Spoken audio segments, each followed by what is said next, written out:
So, back again to what I was talking about. But, again, I'm glad more people are waking up to the gaslighting and all the lies that have been fed to us for so many years and catching on to the con of what a lot of these politicians are saying and these influencers, the media people, and all this, which, by the way, the media effectively isn't trustworthy anymore anyway because they're effectively doing the bidding of the federal government because they want their mergers.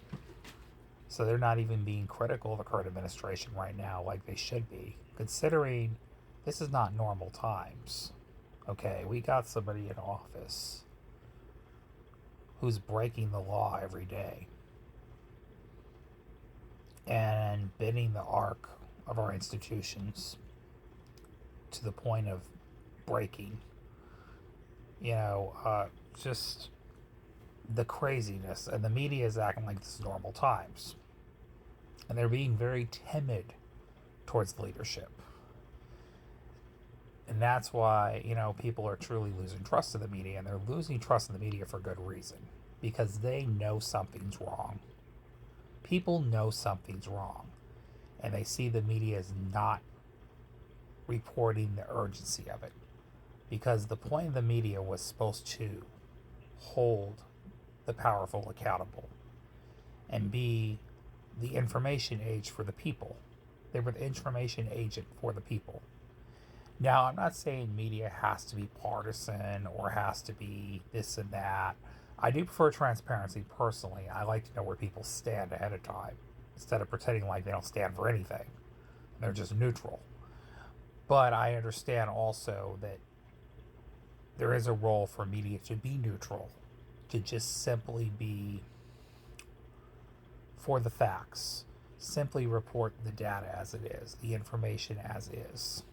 Do the investigative journalism like they used to do in the past. Look into wrongdoing that was done and just inform the public. And we don't have that anymore in our media. There's no transparency. They're all bought off. They're all corporately sponsored. Um, and again, it's the mergers, the monopolies, which monopolies are getting too powerful now. So the monopolies are buying up everything. And now the media is technically another industrial complex like everything else, just like the military industrial complex. We got the financial industrial complex, the just everything's an industrial complex, basically. So now the media is basically a media industrial complex. But, you know, then you also got politicians now trying to erase history, acting like things never happened in history that actually happened. Like, they want to ban and get rid of critical race theory in every school because they think, we can't let people know the truth about history because God forbid. They think it's teaching white kids to not like themselves or apologize for being white, which couldn't be further from the truth. And here's the problem: that was being propagandized so bad to freak people out because this is a course taken in college. This is not taught in regular classrooms. Okay, maybe in isolated incidents, teachers did teach things about history in unconventional ways that other teachers didn't. And I know some people probably thought that went too far because they wanted to protect their kids from knowing these things and they felt their kids were going to feel bad about themselves. And that's never the point because I don't want anybody to apologize for who they are. I don't apologize for who I am. I'm white. I don't apologize for racism. I don't apologize for what my ancestors did in the past. It's happened. It's the past. That wasn't me. I don't represent those values. I come from a very racially diverse family. I believe at the end of the day, we all bleed, we all breathe, we all put our pants on the same every day. So the way I feel it is, we're all human. We all have the same blood. So, you know, acknowledging wrongdoing in our past, though, does not mean shaming people or apologizing for who you are. And I want people to understand that's never what it's about, you know, but we can't pretend that history didn't happen either. Because if we do that, we're denying a whole generation and a whole population and a whole culture and race of people who endured what they endured and had communities and still have communities today that are trying to build up. To deny their existence is an insult and a slap in the face to that population of people. Okay? And it's not okay. And for these politicians to try to sit here and erase history is a bigger insult to the kids they're trying to protect. Because deep down they know if their kids knew the truth, they fear they have shame and they would feel guilt and they would be like, oh my gosh, we need to move forward and we need to embrace each other more as a culture, intermingle with other races, and they would want to turn the page and go forward, but they would want to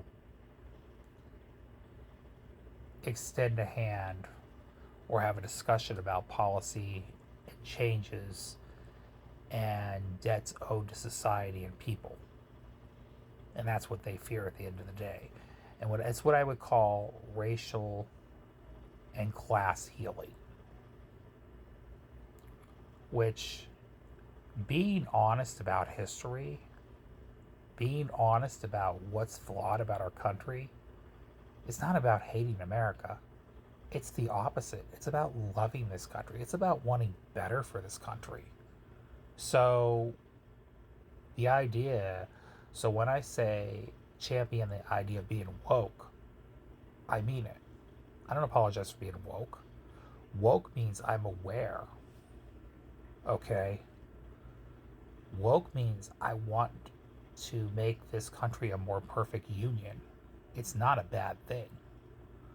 You know? So, I know people stigmatize that like it's a bad thing, but it's not. Okay? I know we all have cultural differences, we have political differences, we have racial and religious differences, but so what? At the end of the day, I would think anybody would want their country to be a better country. And I would consider myself a patriot because I actually care about what's broken about this country and want to see it better. You know, but you guys that don't agree can poo-poo all you want. I don't care. You know, I'm the annoying leftist that whatever. It is what it is. People are going to put their labels on things, and that's fine. But again, you can only push back the truth so long, and then it catches up. And we can't. The bottom line is we can't ignore what's wrong with our system and think it's going to get better. And we can't erase history thinking that if we erase history, somehow we're going to move forward. No. Acknowledging history begins to the journey of healing. Okay. That's all I want to say in this video. I'll see y'all later.